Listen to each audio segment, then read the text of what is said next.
guys, welcome back to Engine Speaks. आज मेरे साथ है the electric version of the Aerox, which is the Yamaha Aerox E. हमने Yamaha की Aerox IC जो पेट्रोल इंजन है चलाई है, पसंद आई हमें. ये वाला जो वेरिएंट है वो है इलेक्ट्रिक वर्जन. इसकी pricing on road in Navi Mumbai is 2,95,000. इसके अंदर आपको ऐसे दो बैटरी पैक्स मिलते हैं. Single battery is 1.5 kilowatts. दोनों कंबाइन करके 3 किलोवाट की बैटरी है इसके अंदर. रेंज कंपनी क्लेम करती है 117 kilometres in both the batteries being full charge. इस इलेक्ट्रिक स्कूटर में 3 राइडिंग मोड्स मिलेंगे आपको, इको, स्टैंडर्ड और पावर. देखने में ये स्कूटर सेम एरोक्स जैसी दिखती है, कोई चेंजेस नहीं है इसके लुक्स में. इसके अंदर आपको सिंगल चैनल ABS मिलता है, 2 डिस्क मिलते हैं, एक आगे एक पीछे. इसके अंदर आपको ट्रैक्शन कंट्रोल तक दिया हुआ है. कलर में आपको एक ही कलर में मिलेगी ये. This is the white with green accents used because it signifies electric. इसके पावर की बात करूँ तो 9.4 किलोवाट की पावर निकलती है. That makes around 95 kilometre top speed. Now before starting the video, a very big thanks to Manomay Yamaha which is in LP Nerul and Ulwe. अगर आप मुंबई से हो या नवी मुंबई से हो और आप एक यामाहा की स्कूटर या बाइक देख रहे हो, आपको मनोमय यामाहा में विजिट करना चाहिए एक बार और चेक करना चाहिए. अब देखने में स्कूटर बिल्कुल सेम है, कुछ चेंजेस नहीं है स्कूटर में इन टर्म्स ऑफ लुक्स. आप देखिए कलर में बहुत अच्छी लग रही है वाइट, और ये थोड़ा बहुत जो फ्लोरेसेंट ग्रीन टाइप दिया हुआ है, नियॉन ग्रीन टाइप, अच्छा लग रहा है. इस पर इलेक्ट्रिक वाला वाइब दे रहा है. इसको चालू करने के लिए कुछ नहीं करना है, ऐसे दबाना है आपको. ये प्रेस करोगे तो यहाँ पर खुलता है. यहाँ पर चार्जिंग सॉकेट दिया हुआ है, यहाँ पर आप चार्ज कर सकते हो. यहाँ पर ही चार्जर लिखा दिया हुआ है. सीट ओपन करने के लिए दबाना आपको, ओपन द सीट. यहाँ पर 2 बैटरीज है जो रिमूवेबल बैटरीज है वो दिए हुए हैं. अब इस चक्कर में यहाँ का जो स्टोरेज है वो जा चुका है, हार्डली कुछ स्टोरेज बचा है. यहाँ पर आप नोटिस करोगे तो आपको यहाँ पर एक की स्लॉट दिया हुआ है, ये वायरलेस की को रखने के लिए, एंड एक फिजिकल की भी दी हुई है ताकि आपको अगर सीट खोलना है तो नीचे से सीट खोल सकते हो. यहाँ पर आपको ये दिया हुआ है मोबाइल चार्जर का सॉकेट दिया हुआ पर. ऐसा कुछ इसका आगे का लुक है which looks very striking and nice.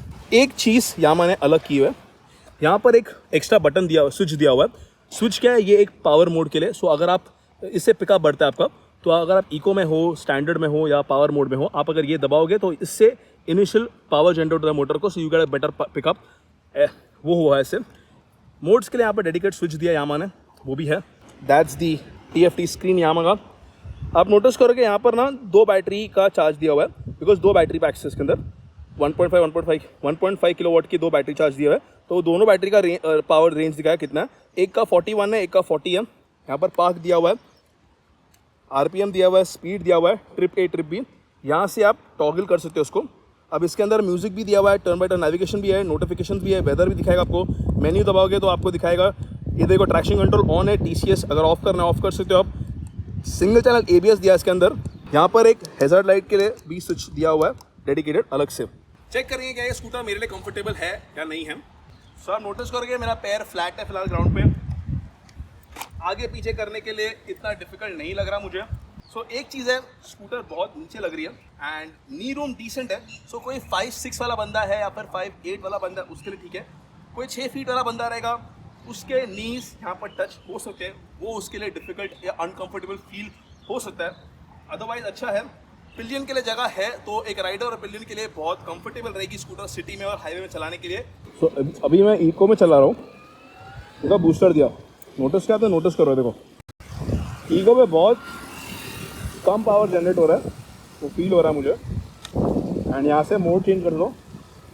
अब मैं स्टैंडर्ड पे हूँ. जब मैं स्टैंडर्ड डाला है पावर चेंज हो चुका है, ठीक है.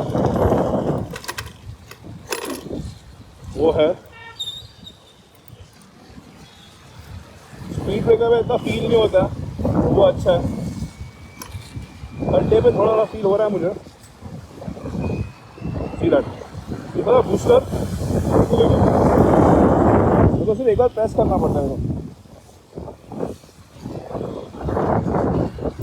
वो थोड़े टाइम के पावर जो है, जो बैटरी जनरेट करता है ना, वो इसका चार्ज को तब वो पकड़ के फील होता है. अब स्कूटर की एक और ड्रॉबैक है, अब मेरा पावर मोड भाई इतना पावरफुल है ये पावर मोड पे.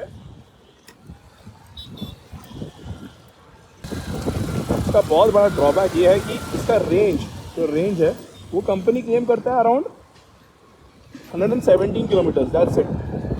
अगर 117 किलोमीटर्स कंपनी रेंज क्लेम कर रहा है, ये रियल लाइफ में आपको सिर्फ 70 to 80 किलोमीटर्स इको मोड पे देगी। अगर आप रेडी मोड पे पावर मोड चलाओगे तो ये आपको नहीं देगी भाई 60 किलोमीटर, 70, ये 60 तक देगी। So guys, what's the final verdict? क्या आपको ये पर्टिकुलर स्कूटर कंसिडर करनी चाहिए या नहीं कंसिडर करनी चाहिए? 2,95,000 on road for an electric scooter is a bit expensive, जिसका रेंज सिर्फ 117 किलोमीटर्स कंपनी क्लेम्ड है। रियल लाइफ में इसका रेंज आसपास आपको 70 to 80 ही आएगा किलोमीटर्स एक फुल चार्ज पे, वो भी इको मोड पे। स्टैंडर्ड या पावर मोड पे उतना नहीं मिलेगा आपको। सो वो देखते हुए ये स्कूटर बहुत ज़्यादा एक्सपेंसिव फील होती है। Looks wise, fit and finish wise, comfort wise, scooter scores good marks on that. अब बात ये उठती है कि अगर आपको सिटी में डेली 70 किलोमीटर्स कम्यूट करना है सिटी के अंदर, तो आप ये स्कूटर कंसिडर कर सकते हो। अगर आपका डेली कम्यूट 50 किलोमीटर्स के नीचे रहने वाला है, तो ये इलेक्ट्रिक स्कूटर कंसिडर करके कोई मतलब नहीं है। आप एरोक्स के आईसी वर्जन, जो पेट्रोल वर्जन है, वही ले लीजिए, आप उससे बहुत खुश रहोगे। अगर आपको वीडियो अच्छा लगा, हिट द लाइक बटन। अगर सब्सक्राइब नहीं किया तो please subscribe to channel. Till then guys, ride safe, drive safe.